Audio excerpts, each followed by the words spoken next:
Hello, ladies and gentlemen. Mr. Hescock's back teaching you physical science today.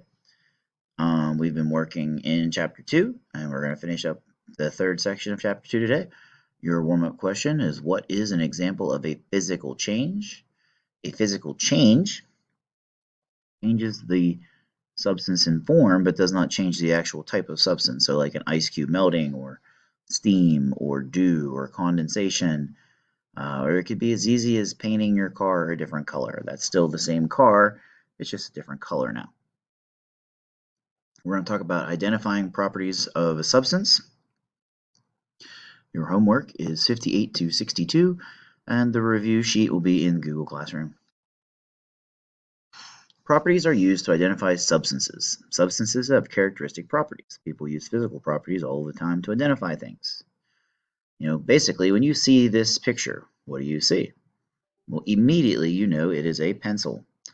That pencil is yellow. It's made of wood. It has a rubber eraser. It has a shiny band at the top that holds the eraser on. So those are some of the traits that you would see. Properties are used to identify unknown substances.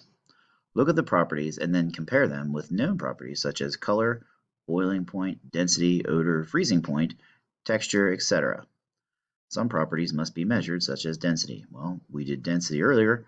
That is mass divided by volume. And then you can compare it with a list of densities of known substances, and it'll give you an idea as to what that substance is.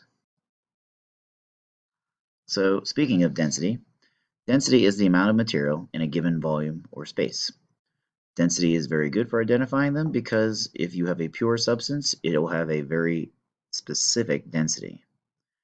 Now, densities can be calculated from many different things, but the density of gold is very, very high. It's like 19.3 grams per cubic centimeter, where the density of iron is much less. It's like 3 or 4 grams per cubic centimeter.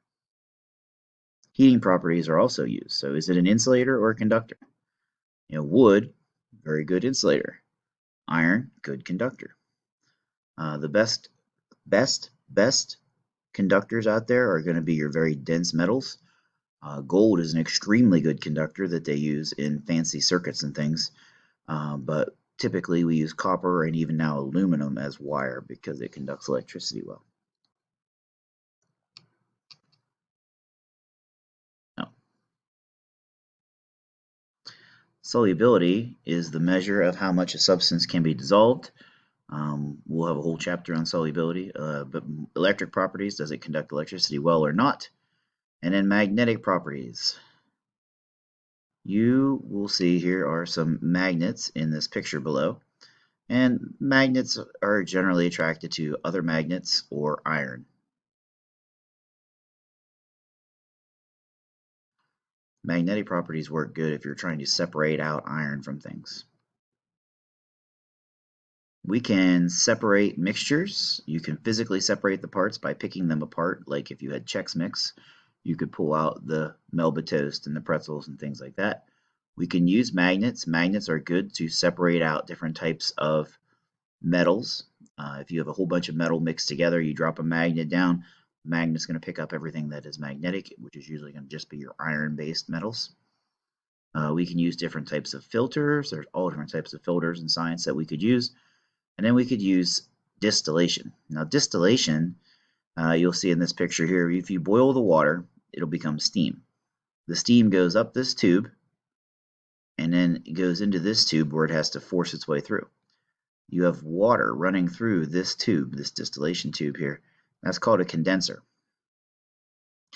And this condenser is cold. So when this steam hits this here, the steam turns back into water and drips back into this test tube or wherever you want.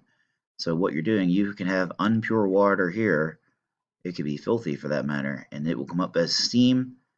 The steam will condense back down this tube as it cools and will be safe to drink on the other end.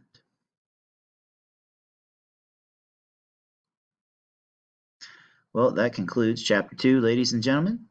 If you have any questions, make sure you see me in class or send me an email. we are going to be done here, and you guys can start to get ready for your tests. And until next time, I'm Mr. Hescox. Be good, be safe. Catch you later.